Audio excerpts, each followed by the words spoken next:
अस्सलाम वालेकुम ख़वातीन हज़रात, रेड जोन के साथ मज़हर बरलास हाज़िर है। आज हमारे साथी एंकर अली रज़ा अलवी टेलीफ़ोन पर हमारे साथ होंगे। वो किसी निजी मसरूफ़ियत की वजह से भलवाल सरगोदा में हैं, लेकिन वो पूरा प्रोग्राम हमारे साथ रहेंगे। इसके अलावा हमने जहमत दी है कई दहाइयों पर मुहीत सहाफ़त करने वाले मतीन हैदर साहब को। मतीन हैदर अस्करी अमूर, अमूर ख़ारजा, पार्लिमानी अमूर और सियासी अमूर के माहिर सहाफ़ी के तौर पर जाने जाते हैं। इन्होंने अंग्रेज़ी और उर्दू दोनों जर्नलिज़म में अपने आप को मनवाया है। वफाकी दारुल हुकूमत की तमाम तरगलाम गर्दिशों से वाकिफ़ हैं, इक़्तिदार की राहदारियों से वाकिफ़ हैं और साजिशें कहाँ कहाँ होती हैं, कैसे कैसे होती हैं, इन तमाम अमूर से वाकिफ़ है। बहुत शुक्रिया and pleasure to be with you. ख़वातीन हज़रात, आपको मालूम है कि पिछले कई दिनों से इस्लामाबाद में साजिशों ने डेरे डाल रखे हैं। चीखती चंगाड़ती गाड़ियाँ गुज़रती हैं और कभी लोग मुलाकातों में बॉडी लैंग्वेज पर तबसरे करते हैं। फिर सोशल मीडिया का एक तूफ़ान जो है उसने अफरा तफरी बर्पा कर रखी है। ऐसी सूरत हाल में असल सूरत हाल क्या है, तस्वीर का असल रुख क्या है, उसका जायज़ा लेने की कोशिश करेंगे। आज की सूरत हाल ऐसी रही कि वज़ीर आज़म पाकिस्तान ने एंकर से मुलाकात की, फिर उन्होंने मानसेरा में जलसा किया, कौमी असम्बली का इजलास हुआ, वो फातिहा खानी के बाद पीर तक मुलतवी हो गया।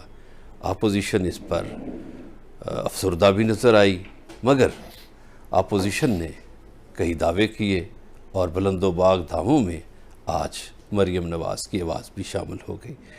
इन तमाम बातों का जायज़ा लेंगे और इस बात का भी जायज़ा लेंगे कि सियासी खिचड़ी कहाँ पक रही है, कितनी पक चुकी है, जिसकी तरफ पंजाब असम्बली के स्पीकर चौधरी परवेज़ इलाही कई रोज़ पहले इशारा कर चुके हैं कि सामान बावर्ची खाने में पहुँच चुका है, अब पता नहीं वहाँ क्या तैयार होता है। तो इब्तदा में हम आपको वज़ीर आज़म इमरान खान ने जो कुछ मानसेरा में कहा थोड़ा सा वो सुनवाते हैं, फिर उस पर तबसरा करते हैं। चूहे जो करने चले हैं शिकार, ये कामयाब हो जाएंगे? मुझे ये चूहों के ऊपर थोड़ा तरस भी आ रहा है। चूहा नंबर 1 शहबाज शरीफ, उसने अपनी अचकन सलवा ली थी, प्राइम मिनिस्टर के ख्वाब देख रहा था, बड़े बड़े उसने बयान दिए कि जी यूरोपियन यूनियन की इमरान को तनकीद नहीं करनी चाहिए थी। मैं अगर होता तो मैं एब्सोल्युटली नॉट ना कहता, मैं अमेरिकनों को नाराज ना करता। मैं तो अमेरिकन देखूं या यूरोपियन देखूं या कोई भी बूट देखूं, मैं तो पॉलिश करने शुरू कर देता हूं। शहबाज शरीफ, तुम्हारा नाम तो मैं चेरी ब्लॉसम रख देता हूं, वो जो पॉलिश नहीं होती। अच्छा, ये आज मानसेरा में वज़ीर आज़म ने फरमाया, मतीन हैदर साहब जी। और बकौल सेनेटर फैसल जावेद के वज़ीर आज़म साहब बड़े खुश थे कि उनका जलसा जो है वो बहुत भरपूर था। बल्कि फैसल जावेद का ये कहना था कि जो हमने 6 जलसे किए हैं उनमें सबसे बड़ा था। जलसे बड़ा होना और बात है, ये जो ज़ुबान उन्होंने इस्तेमाल की, क्या ऐसा होना चाहिए? क्या देखते हैं आप? बिस्मिल्लाहिर्रहमानिर्रहीम। बहुत शुक्रिया।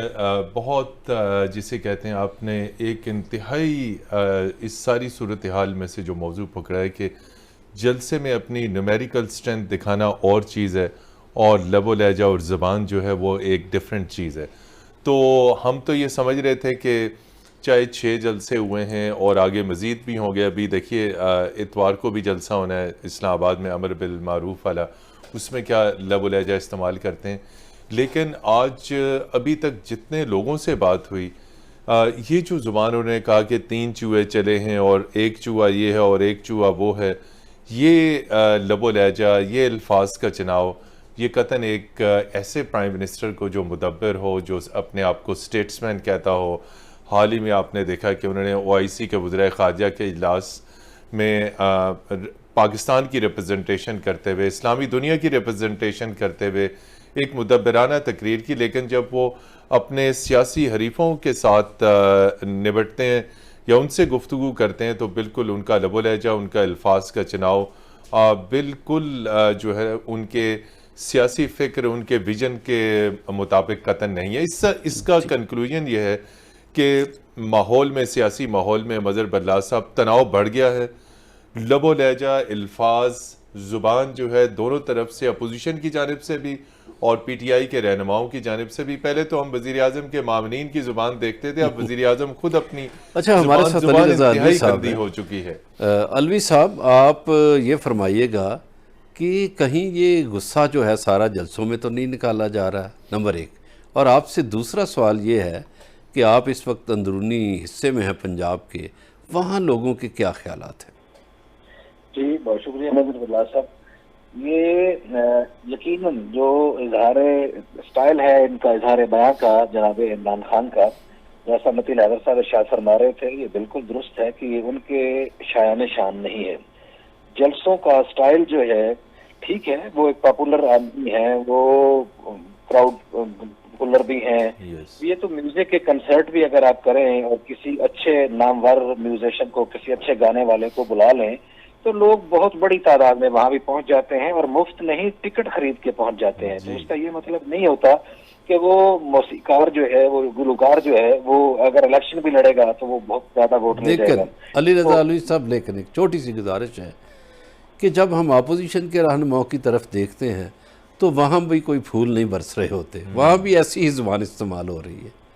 ये आपकी बात बिल्कुल दुरुस्त है, लेकिन मैंने किसी भी अपोजिशन लीडर के मुंह से, ना शहबाज शरीफ साहब के मुंह से, ना मौलाना फजलुर रहमान साहब के मुंह से, ना जनाब बिलावल भुट्टो जरदारी के मुंह से एक जनाब इमरान खान के लिए चूहा का लफ्ज या इस तरह का कोई लफ्ज मेरा ख्याल है मैंने नहीं सुना, या चोर का लफ्ज या डाकू का लफ्ज या डाकू का लफ्ज। देखें कि इनके इर्द गिर्द भी जो लोग हैं वो भी दूध से धुले हुए नहीं है, और आप और मैं और सर मतीन साहब और जो हमारे नाजरीन हैं जो मैं देख रहे हैं वो अच्छे तरीके से जानते हैं कि यहाँ शुगर का जो क्राइसिस हुआ वो चोर किधर गए, जो चीनी का क्राइसिस हुआ वो चोर किधर गए, जहाँ पेट्रोल का क्राइसिस हुआ वो चोर किधर गए, यहाँ अद्वियात का क्राइसिस हुआ वो चोर किधर गए। और उन तमाम इंक्वायरियों के मौके पर जनाब वज़ीर आज़म इमरान खान साहब ने इरशाद फरमाया था कि मैं इन तमाम मामलात को खुद देख रहा हूँ, बराह रास्त देख रहा हूँ, और उसकी सारी रेस्पॉन्सिबिलिटी भी अपने गले में डाल ली खामखा, जिसकी जरूरत नहीं थी कि ये वज़ीर आज़म इस लेवल की हर चीज को खुद ही देख रहे, क्योंकि वज़ीर आज़म का मनसब बहुत ऊंचा है, तो वो कोई भी इंक्वायरी का मुतलका आदमी हो सकता था, और उसके गले में डाल के अगर अपने दोस्त से उसकी जान छुड़ानी होती, जितने करप्ट लोग हैं वो। अच्छा, आप क्या समझते हैं अलवी साहब कि ये जो जलसे हैं ये सियासत पर असरअंदाज हो सकते हैं? इलेक्शन के माहौल में तो हो सकते हैं, लेकिन अब चूंकि माहौल दूसरा है, अब तहरीक अदम इत्मीनाद है, इसमें असरअंदाज हो सकते हैं? देखिए, एक मौजूद गुफ्तगू तो है, उनका जब जलसे होते हैं तो तमाम टीवी चैनल्स बरह रास्त दिखा रहे होते हैं, उनको कवरेज मिलती है, उनका जो एक जज्बा और जिसको वो जुनून कहते हैं उसमें तो प्रोवोकिंग होती है, और जो उनके दो अपने अहबाब हैं जितने को उनके साथ रह गए हैं, या जो एक आम आदमी है वो तो उससे यकीनन मुतासर होता है और उसकी रगों में खून भी दौड़ता है, वो खुश भी होता है। अब यहाँ मसलन मैं, आपको पता है, जिस जगह आया हूँ यहाँ बहुत सारे लोगों से मिलना मिलाना हुआ, तो अभी इस प्रोग्राम से पहले भी मैं देख रहा था वाज़े धड़ों में लोग बटे हुए हैं, एक आम तरह की ये जनरल पब्लिक है। कुछ लोग जो हैं जब उनको कहा, और वो हमसे पूछते हैं जी जरा आप बताएं, आप एंकर हैं, आप बताएं, आपको तो अंदर की बात पता होगी, क्या वाकई हुकूमत जा रही है? अच्छा, अगर बता दिया है कि जा रही है तो जो नून लीग के या वो हमायती हैं तो वो बहुत खुश हो रहे हैं, बल्कि मैंने ये देखा कि एक घर के 3 भाई और वो तीनों की अलग-अलग पार्टी है और इंतहाई जुनूनियत की हद तक, एक पीटीआई के जुनून की हद तक सपोर्टर है, दूसरा नून लीग का जुनून की हद तक सपोर्टर है, और उसमें नाज़िम नावल ये वो मुशर्रफ के दौर में इस तरह की पोजीशनों पे भी वो रहे।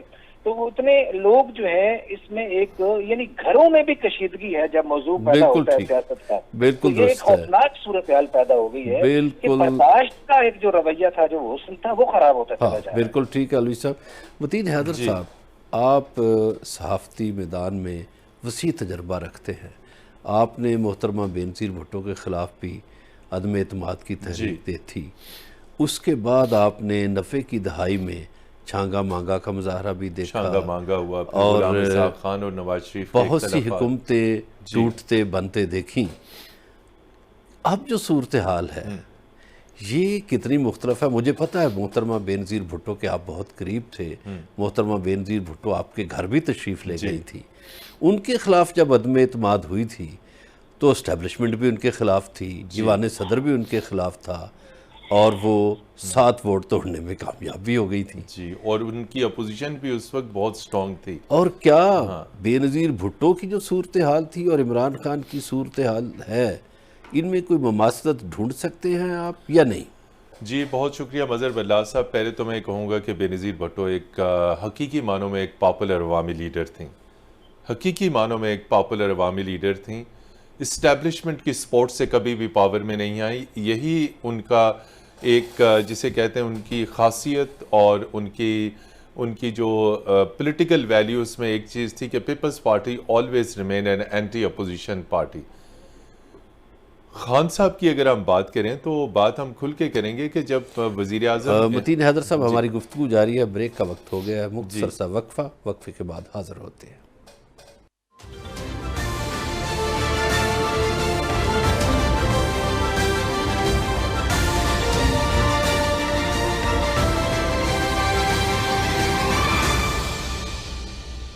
Welcome back. वक्फे से पहले हम सियासी सूरत हाल पर डिस्कस कर रहे थे। आज कौमी असम्बली का इजलास हुआ और कौमी असम्बली के इजलास में हस्ब रवायत फातिहा खानी हुई, चूँकि एक MNA फौत हो गए थे और बाकी भी कुछ साबिक़ अरकान ने असम्बली की वफ़ात का सुना था, तो फातिहा खानी के बाद असम्बली का इजलास जो है वो पीर तक मुलतवी कर दिया गया। इजलास के बाद अपोजिशन रहनुमाओं ने गुफ्तगू की, वो ज़रा सुनते हैं और उसके बाद तबसरा करते हैं।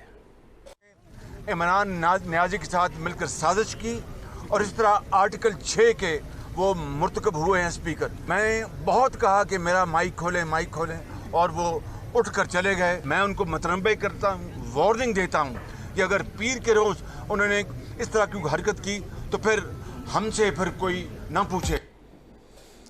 अच्छा, इस गुफ्तगू में मतीन हैदर साहब, मियाँ शहबाज शरीफ ने आर्टिकल 6 का भी तज़किरा किया और ये भी कहा, धमकी भी दी कि अगर पीर को ऐसा हुआ तो हम ये फिर ज़िम्मेदार वो खुद होंगे। एक तो मैंने वक्फे से पहले आपसे पूछा था कि बेनज़ीर भुट्टो और इमरान खान के ख़िलाफ़ जो तहरीक अदम एतमाद है, इसमें क्या मुमासलत है, और इस धमकी के बाद ये जो मियाँ शहबाज शरीफ ने गुफ्तगू की है, सूरत हाल को आप किधर जाता हुआ देख रहे हैं? जी, बहुत शुक्रिया। अगर बेनज़ीर भुट्टो के ख़िलाफ़ अदम एतमाद को हम देखें तो उस वक्त भी कंबाइंड अपोजिशन पार्टीज़ थी, COP, जिसकी क़ियादत कर रहे थे ग़ुलाम मुस्तफ़ा जतोई साहब, आपको वो याद होगा। और उनके पीछे फिर ये पूरे का पूरा एक मिडनाइट जैकॉल्स था, पूरे का पूरा एक प्लान बना हुआ था। नवाज शरीफ और इनके तमाम तर जो इनके करीबी रफ़क़ा थे, उन्होंने एक प्लान बनाया था कि किस तरीके से इस हुकूमत को उल्टाया जाए, और उस हुकूमत को उल्टाने के बाद फिर एक रिग्ड इलेक्शन के ज़रिए दोबारा जो है वो मियां जाहिद सरफराज बड़े सरगर्म थे। बिल्कुल, उनसे आपकी भी बड़ी न्याज़मंदी थी और हमारी भी थी। मियां जाहिद सरफराज साहब एक जिसे कहते हैं पूरी की पूरी पॉलिटिकल हिस्ट्री थे, बहुत अहम कैरेक्टर आपने याद करा दिया, और अक्सर मुतहर्रिक होते थे इस्लामाबाद में जब देखें, और बड़ी रोब और दबदबे वाली शख्सियत थी। अब मैं उस नुक्ते के ऊपर आऊँ, बेनज़ीर भुट्टो और इमरान खान में ज़मीन आसमान का फ़र्क है। शहीद बेनज़ीर भुट्टो का लब व लहजा, उनकी ज़बान, उनकी सोच और ये मानसेरा की सोच, ये बिल्कुल किसी तौर पर आपस में मुताबिकत नहीं रखती। इख्तलाफात 100 होते हैं पार्टी के अंदर भी। बेनज़ीर भुट्टो के ख़िलाफ़ भी एक अदम एतमाद आई थी, लेकिन जिस तरह आपने भी उसमें रेफरेंस में दिया कि उन्होंने कुछ अपोजिशन के बंदे तोड़ लिए थे, लेकिन Benazir Bhutto used to meet her party MNAs regularly, वो इंटरेक्शन करती थी, खुद एक उनके अंदर एक तिरस्माती शख्सियत थी। अब ये जो शहबाज शरीफ ने धमकी दी है, ये सिर्फ एक गीदड़ बपकी है, इसमें कोई रियलिटी नहीं है। चूँकि पीछे हमेशा कौमी असम्बली में ये एक ट्रेडिशन रही है कि कोई भी जो रुकन कौमी असम्बली अगर वो फौत होता है तो एहतरामन ट्रेडिशन रवायात के तहत उसको इजलास को स्पीकर बुलडोज नहीं कर रहे। देखें, उन्होंने मंडे की शाम तक के लिए अगर इजलास मुलतवी किया तो मंडे की शाम 4 बजे तहरीक अदम एतमाद जो है वो टेबल होगी, ठीक, उस पर बहस होगी और उसके ऊपर बहस। अच्छा, मतीन हैदर साहब, गुजारिश ये है कि सियासी पारा हाई हो गया है जी। मुल्क के जो हमारे सियासी रहनुमा हैं, उनकी गुफ्तगू में कहीं भी नरमी दिखाई नहीं देती। अली रज़ा अलवी साहब से पूछते हैं कि क्या इन सियासी पार्टियों के निचले लेवल के जो वर्कर्स हैं उनमें भी अदम बर्दाश्त है, या वो बर्दाश्त कर सकते हैं, या आराम से गुफ्तगू करते हैं, या अपने जो कायदीन हैं उनके नक्शे कदम पर चल रहे हैं? जी अली रज़ा अलवी साहब। जी बरला साहब, ये जैसे मैं पहले भी अर्ज कर रहा था, अभी हम ये देख रहे हैं कि ये बहुत ही शिद्दत इख्तियार करता चला जा रहा है।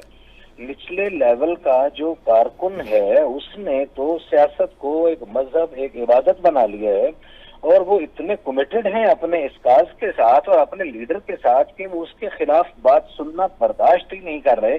जैसे मैं अभी आपको थोड़ी देर पहले के वाकया बयान कर रहा था, अभी जो जिसे पंजाबी में तनवर्ती कहते हैं, कि अभी जो मैंने अभी एक्सपीरियंस किया कि सगे भाई, एक भाई जो है वो और बात करता है, वो पीटीआई का जिक्र होता है, उसका चेहरा दमक उठता है। इमरान खान की हिमायत में दो जुमले आते हैं कि कोई मसला नहीं है, लगता है इमरान खान साहब ऐसे कर जाएंगे, ऐसे कर जाएंगे, और दूसरे को कहते हैं कि जी नहीं, नवाज शरीफ साहब के हालात बड़े मजबूत हैं, अपोजिशन के हालात मजबूत हैं, तो वो दमक उठते हैं और हाथ पे हाथ मार के खुश होते हैं। और ये नहीं, और ये तो एक मिसाल है, और इसी तरह बाकी लोग यानी गुस्से की हद तक इतने कमिटेड, मैं हैरान हूं कि ये महंगाई, ये बेरोजगारी, ये अफरा तफरी, ये गुर्बत, ये सीवरेज के मसाइल, ये सफाई के मसाइल, ये अस्पतालों के मसाइल, ये तालीम के मसाइल, गोया एक दफा लोग भूल चुके हैं और अपने लीडर्स के साथ कुमिट के अजीब मंजर पे खड़े हुए हैं। और इतनी, अच्छा, आप नहीं समझते अलवी साहब कि इस हैजानी कैफियत में कारोबार हयात रुक गया है? ये आज आपने, मैं आपको बताऊं, आज यही बात हुई, एक हमारे बुजुर्गों के अकीदतमंदों में से हैं, फैसलाबाद के इंडस्ट्रियलिस्ट हैं, शेख हैं, उन्होंने मुझे फोन किया, जी इस्लामाबाद के क्या हालात है? मैंने कहा मैं इस्लामाबाद में तो नहीं हूँ, लेकिन इस्लामाबाद के हालात से बाखबर हूँ, ये हालात है। तो वो कहने लगे कि अली भाई, हमारे इन दिनों में सारे आर्डर बिल्कुल रुक गए हैं, हम हाथ पे हाथ धर के बैठे हैं। टेक्सटाइल इंडस्ट्री से वो एक बड़े नामी गिरामी शख्सियत है, तो वो फैक्ट्रियों के मालिक हैं, तो अपने हर भाई की अपनी अलग फैक्ट्री है। तो वो कहते हैं कि जनाब बिल्कुल कुछ भी आर्डर नहीं आ रहा। बिल्कुल दुरुस्त है। वजह क्या है? उन्होंने कहा जी वजह ये अच्छा, है, आज कुछ मरियम नवाज साहबा ने भी कहा है जी, तो मरियम नवाज साहबा की गुफ्तगू भी सुन लें। हमारा पत्ता कट चुका है, एक एक दिन करके ये वोटिंग आगे करके अपने इक्तदार की भीख मांग रहा है। कोई भी इज्जत रखने वाला शख्स क्या इस तरह इक्तदार से चिपका रहेगा? ये जो एक एक दिन करके अपने लिए टाइम बाय कर रहा है ना, वो आवाम को आवाजें नहीं दे रहा, वो किसी और को आवाजें दे रहा है कि आओ अल्लाह का वास्ता है मुझे बचा लो। वो एड़ियां रगड़ रहा है दिन रात। लेकिन एक दफा फिर मैं इमरान खान को ये कहना चाहती हूँ कि जब तुम्हारे अपने लोग तुम्हें छोड़ गए, तुम्हारी हुकूमत होने के बावजूद तुम्हें छोड़ गए, तो सुन लो, कान खोल कर सुन लो, तुम्हें बचाने अब कोई नहीं आएगा। मैंने प्रोग्राम के इब्तदाइये में ये कहा था कि मतीन हैदर साहब जो हैं वो दफाई अमूर के भी माहिर हैं, खारजा अमूर के भी माहिर हैं, और पार्लिमानी और सियासी अमूर के भी माहिर हैं। चूँकि पाकिस्तान में जब भी कोई सियासी तहरीक चलती है या सियासत में हलचल होती है तो बैरूनी दुनिया की तरफ भी देखा जाता है, सियासी मराकज़ की तरफ भी देखा जाता है, और पिंडी में अगर कोई दो परिंदे मिलकर पानी भी पी लें तो उस पर भी तबसरा आराई होती है। आज मरियम नवाज ने उसी तरफ इशारा किया है। मतीन हैदर साहब, आप क्या कहते हैं? जी, पहले तो आपके सवाल का पहला पार्ट, इस वक्त जितनी सियासी हलचल है, ये अदम एतमाद और ये तमाम तर चीज़ें, और फिर वज़ीर-ए-आज़म इमरान खान का अपने जलसे में यूरोप और अमेरिका का जिक्र करना, तो मैं ये समझता हूँ कि ये चीज़ें, अभी जैसे मरियम नवाज फरमा रही थी कि ये किसी और से मदद मांग रहे हैं। जी, ये किसी और से मदद मांग रहे हैं, बिल्कुल। और उनका वाज़ेह इशारा जो पावर कॉरिडोर है, मुक़्तदर शख्सियात हैं, वो आपके इल्म है कि गुज़िश्ता 2-3 दिन से मुलाकातें वज़ीर-ए-आज़म की जारी हैं इंतहाई मुक़्तदर शख्सियात के साथ। पॉसिबली उसमें आपके तवस्सुत से आप उसमें बात खुल के हम कह रहे हैं कि वज़ीर-ए-आज़म इस वक्त बेल आउट पैकेज मांग रहे हैं कि कमो बेश 3 से 4 माह की मुद्दत उन्हें दे दी जाए ताकि वो ये बजट क्रॉस कर लें, और बजट के बाद फिर वो मुमकिन तौर पर असम्बलियाँ बर्खास्त कर सकते हैं। दूसरी एक चीज़ जो इंतहाई अहम है वो ये है कि अगर तहरीक अदम एतमाद कामयाब हो जाती है, तो उस सूरत में असम्बलियों को बर्खास्त करने का एक वाज़ेह ऑप्शन जिसके ऊपर आज भी गुफ्तगू हुई वज़ीर-ए-आज़म की पॉलिटिकल कमेटी में, वो यह कि PTI के तमाम अरकान कौमी असम्बली इन ब्लॉक रिज़ाइन कर देंगे, मुस्ताफ़ी हो जाएंगे, एक नया क्राइसिस हो जाएगा, सीटें खाली हो जाएंगी और उसके बाद हतमी तौर पे फिर ये सोचा जाएगा कि जी आम इंतखाबात करा दिए जाएं।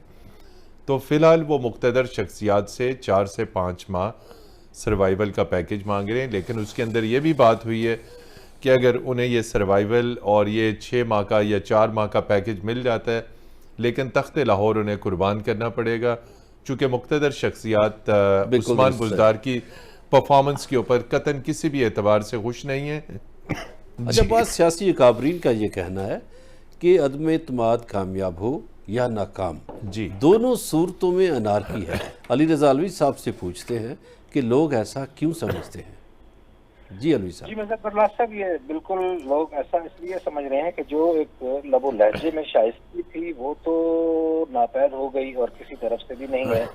उसकी एक वजह ये भी है कि माजी में हमने वैसे ये देखा है, हमें बरलास साहब आपको, हमें मतीन साहब को इस दश्त पैमाई में और इस सहरा नवर्दी में सहाफत की कोई 3 दहाइयां होने को हैं या हो चुकी हैं, तो हमने कम अज कम हुक्मरान की तरफ से इतना ऐसा लबो लहजा कभी नहीं देखा जिसने इस तरह हैजान बर्पा कर रखा हो, ये शिद्दत अख्तियार कर रखी हो। जैसा भी मतीन साहब बेनज़ीर भुट्टो साहबा का वो एक मिसाल भी दे रहे थे कि उनके खिलाफ भी नहीं, वो तो नहीं अली रज़ा अलवी साहब, वो आप देखिए कि जब तक नवाबजादा नसरुल्लाह साहब जिंदा थे तो वो लोगों को बहुत शाइस्तगी सिखाते थे और इत्तेफाक ये है कि बेनज़ीर भुट्टो ने उनकी ज़ेर क़यादत काम किया था उस दौर में। जो लोग थे जैसे हालांकि गुलाम मुस्तफा जतोई पेश कर रहे थे तहरीक जी, मगर लबो लहजा जतोई साहब का भी शाइस्ता था। जी अली रज़ा अलवी साहब। यही अल्लाह करे कोई फिर नवाबजादा नसरुल्लाह साहब जैसा कोई ऐसा तालीक भेज दे जिसके शाइस्ता लबो लहजे से ये लोग इस्तेफादा करें। लेकिन अभी क्योंकि तलखी जो है ये बढ़ाई जा रही है, दोनों तरफ से बढ़ाई जा रही है, इक़्तिदार के सिंहासन पे बैठे हुए जो लोग हैं वो भी बना रहे हैं और असल में ये शायद ये समझते हैं कि अवाम इससे बिपरती है, अवाम इससे खुश होती है, लोग इससे ज्यादा जो है वो मुतासर होते हैं। और लेकिन अवाम को मुतासर करने के लिए आप इंतखाबात के बहुत शुक्रिया अली रज़ा अलवी साहब। ब्रेक का वक्त हुआ चाहता है। ब्रेक के बाद अली रज़ा अलवी साहब हमारे साथ नहीं होंगे, मतीन हैदर साहब स्टूडियो में हमारे साथ मौजूद होंगे। छोटे से वक्फे के बाद हाजिर होते हैं।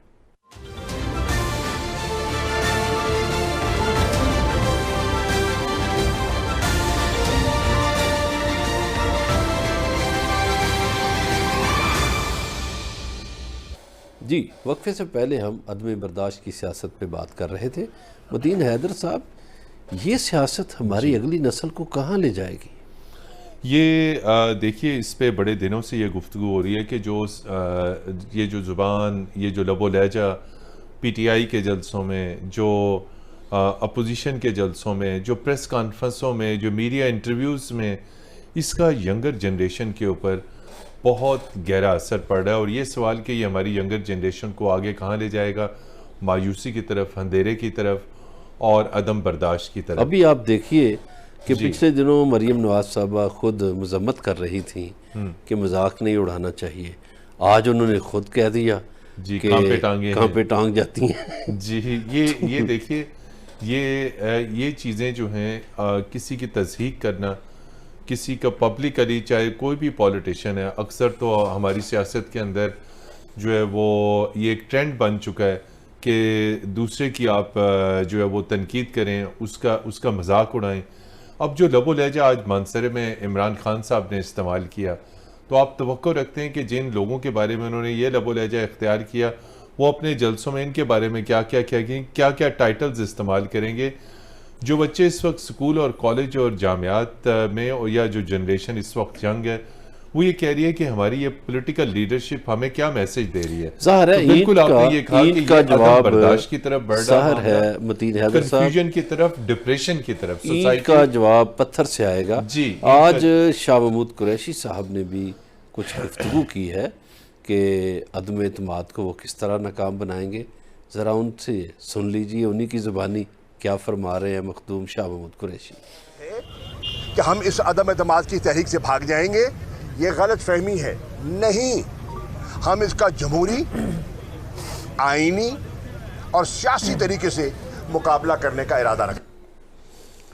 जी हाँ, शाह महमूद कुरैशी साहब फरमा रहे हैं कि हम आईनी, जमहूरी और सियासी तर्ज पर तहरीक अदम एतमाद का सामना करेंगे।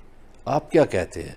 जी देखिए, सबसे पहले तो आईनी एतबार से और सियासी एतबार से पीटीआई फारिग है, इसलिए कि जो जिस तरीके से इजलास बुलाने में ताख़ीर की गई, जिस तरीके से वो तो देखिए इस्लामी सरबराही कॉन्फ्रेंस हो रही थी, बिल्कुल, वो कौमी असम्बली का हाल जो था अंगेज था, वो वाला आप एक लिवरेज दे सकते हैं कि जी इस्लामी वज़राए ख़ारजा की कॉन्फ्रेंस हो रही थी, इस्लामी तावन तंजीम के वज़राए ख़ारजा की। लेकिन हम सियासी एतबार से अगर देखें तो फिर पसे मंज़र में कहाँ मुलाकातें हो रही हैं, कहाँ कहाँ मिन्नतें तरले किए जा रहे हैं, कहाँ कहाँ रिक्वेस्ट की जा रही है कि हमारी हुकूमत को बचा लीजिए, हमारे साथ डील कर लीजिए। तो क्या ये आईनी और सियासी तरीका है? और अगर आईनी और सियासी तरीका है तो फिर अपने बंदों को ये रोके मत उस दिन इजलास में आने से, चूँकि अभी तक स्ट्रेटजी ये बनी है कि पीटीआई अपने अरकान को आने नहीं देगी और सिर्फ अपोजिशन जो है वो अपना वोट जो है वो पूरा करके दिखाएगी या जो भी सूरत हाल होगी। तो हकीकत यह है कि ना ये सियासी एतबार से निपट रहे हैं, ना ये आईनी एतबार से निपट रहे हैं, ना ये कानूनी एतबार से निपट रहे हैं। कन्फ्यूजन है पीटीआई की रैंक्स में। और अभी देखिए, कुछ देर पहले आपके इस प्रोग्राम से कुछ देर पहले शाह महमूद कुरैशी एमकेएम के वफ्द से मिल के आए और उसके कुछ देर बाद एमकेएम के रहनुमाओं ने सब कुछ प्रेस के सामने रख दिया कि हमने किसी किस्म की कोई यकीन दहानी नहीं कराई। अच्छा मुतीन हैदर साहब, गुजारिश ये है कि पिछली 3 हुकूमतें जी अपने इख्तितामी आयाम में जनूबी पंजाब को अलग सूबा बनाने का मुकदमा लेकर आ जाती है। आज मौजूदा हुकूमत ने भी यही काम दिखाया।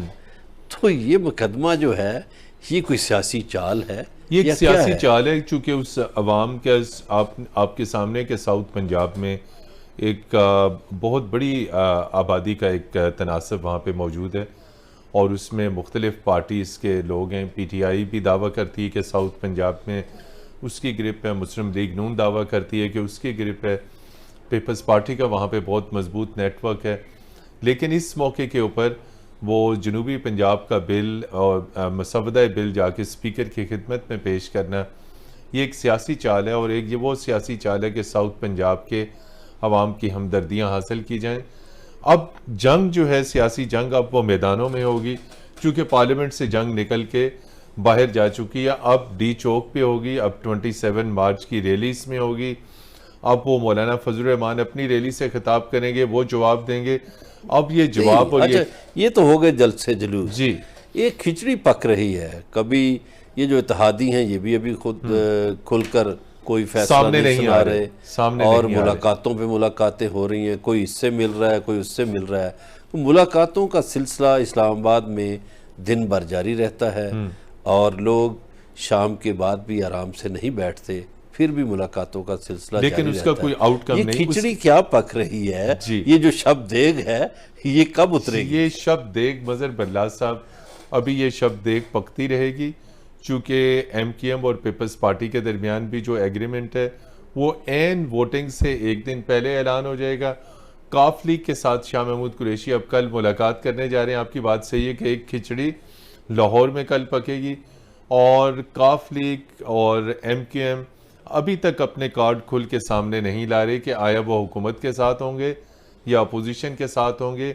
उनकी जो भी अंडरस्टैंडिंग्स मुश्तरका अपोजिशन के साथ है उसे वो इंतहाई खुफिया रख रहे हैं ताकि उनके मामलात ख़राब ना हों। एमकेएम का मामला चूँकि आपकी सिंध के ऊपर माशाल्लाह बड़ी गहरी नज़र है और उसके ऊपर आपने सीरीज़ ऑफ कॉलम्स भी लिखे हैं।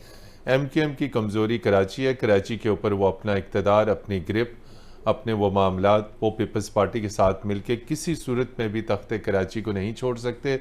चीफ मिनिस्टर पीपल्स पार्टी का तो गवर्नर सिंध जो है वो एमकेएम का। तो इस एतबार से बातचीत हो चुकी पीपल्स पार्टी और एमकेएम के दरमियान, लेकिन इसको ओपन कब करना है वो हमारा ख्याल यह है कि अदम एतमाद से एक दिन पहले काफ लीग और MQM अपने जो भी सीक्रेट कार्ड्स होंगे वो सामने ले आएगी। बिल्कुल दुरुस्त तो है। ये जो शब्द देगा उस दिन पक्के सामने आ जाएगी। बिल्कुल दुरुस्त है। दोनों तरफ से कामयाबी के दावे किए जा रहे हैं और दोनों तरफ से कहा जा रहा है कि नंबर्स गेम पूरी है। देखिए क्या होता है। हम आखिरी मराहल में अपने अजीम पाकिस्तान के लिए दुआ करते हैं। अल्लाह ताला हमारे प्यारे पाकिस्तान को सलामत रखे, पाकिस्तान तरक्की करे और यहाँ खुशहाली हो। अगले प्रोग्राम के लिए तक इजाज़त दीजिए, कल हाज़िर होंगे। खुदा हाफिज़।